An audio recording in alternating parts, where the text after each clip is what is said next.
My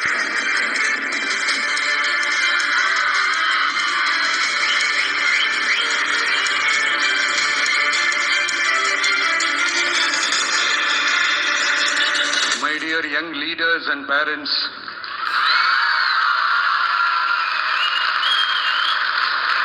என் நெஞ்சில் குடியிருக்கும் உங்க எல்லாருக்கும் என்னுடைய வணக்கம் வணக்கம் வணக்கம் வணக்கம்.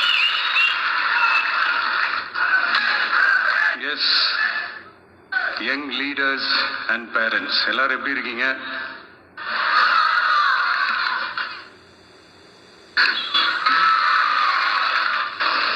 உங்க எல்லாரையும் சந்திச்சதுல மிக்க மிக்க மகிழ்ச்சி. Thank you thank you. Love you too. First of all, congratulations for your this beautiful achievements. படிப்புல சாதிக்கணும் தான், படிப்பும் சாதனை தான், அதை நான் மறுக்கல. பட் அதுக்காக பர்டிகுலரா ஒரே ஒரு படிப்புல மட்டும் நம்ம அச்சீவ் பண்ணியே ஆகணும் அப்படின்னு நினைக்கிறது ஒன்றும் சாதனை கிடையாது. ஒரே விஷயத்தை பத்தி திரும்ப திரும்ப யோசிச்சு உங்க ஆங்ஸைட்டியை ஏத்திக்காதீங்க. அவ்வளோ ஸ்ட்ரெஸ்ஃபுல் ஆக வேண்டிய அவசியம்லாம் ஒண்ணுமே கிடையாது. இது நான் ஏன் சொல்றேன்னா, நீட்டு மட்டும் தான் உலகமா?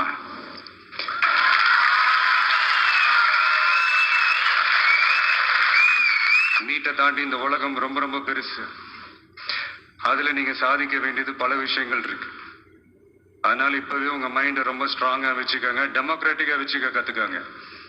ஏன்னா டெமோக்ரஸின்னு ஒண்ணு இருந்தாதான் இந்த உலகமும் சரி, இந்த உலகத்துல இருக்கிற எல்லா ஃபீல்டும் சரி ஒரு ஃப்ரீடமா இருக்க முடியும்.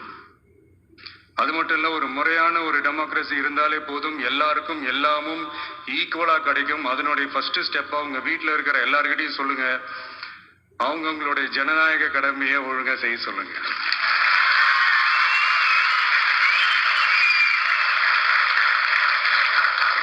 ஜனநாயக கடமையை சரியா செய்யறதுன்னா அது ஒன்றும் பெரிய ஒரு விஷயம்லாம் கிடையாது, சாதாரணமான விஷயம்தான்.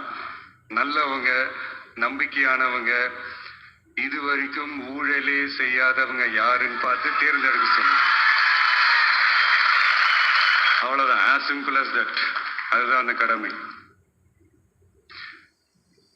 நான் ஒரு 2 years பேக் இதே ஸ்டூடெண்ட்ஸ் ஃபங்க்ஷன்ல நான் சொல்லியிருந்தேன், இந்த காசு கொடுத்து ஓட்டு வாங்கி ஜெயிச்சிடலாம்னு நினைக்கிறாங்க இல்லையா, அவங்கள அந்த கல்ச்சரே யாரும் என்கரேஜ் பண்ணாதீங்க, யாரும் காசு வாங்காதீங்க, உங்க பேரண்ட்ஸ் கிட்டையும் எடுத்து சொல்லுங்கன்னு நான் சொல்லியிருந்தேன். அதை அப்படியே ஃபாலோ பண்ணுங்க. ஆனா நீங்க வேணா பாருங்க, அடுத்த வருஷம் என்ன நடக்க போகுதுன்னு. வண்டி வண்டியா கொண்டாந்து கொட்ட போறாங்க. அது அத்தனையும் உங்ககிட்ட இருந்து கொள்ளையடிச்ச பணம் தான்.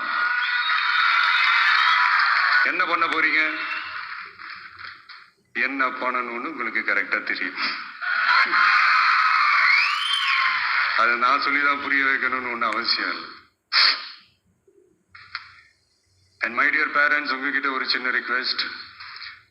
உங்க குழந்தைங்களோட விஷயத்துல எதுவும் ஃபோர்ஸ் பண்ணாதீங்க, ப்ரெஷர் போடாதீங்க, எதுவும் இம்போஸ் பண்ணாதீங்க. ஃபர்ஸ்ட் ஆஃப் ஆல் அவங்களுக்கு என்ன பிடிச்சிருக்குன்றதை தெரிஞ்சுக்கிட்டு அதுக்கு ஏற்ற மாதிரி வழி நடத்துங்க. நான் டெஃபினட்டா சொல்றேன், எத்தனை தடைகள் வந்தாலும் அவங்கவுங்களுக்கு பிடிச்ச விஷயத்துல, அவங்கவுங்களுக்கு பிடிச்ச துறையில அவங்க கண்டிப்பா சாதிச்சு காட்டுவாங்க.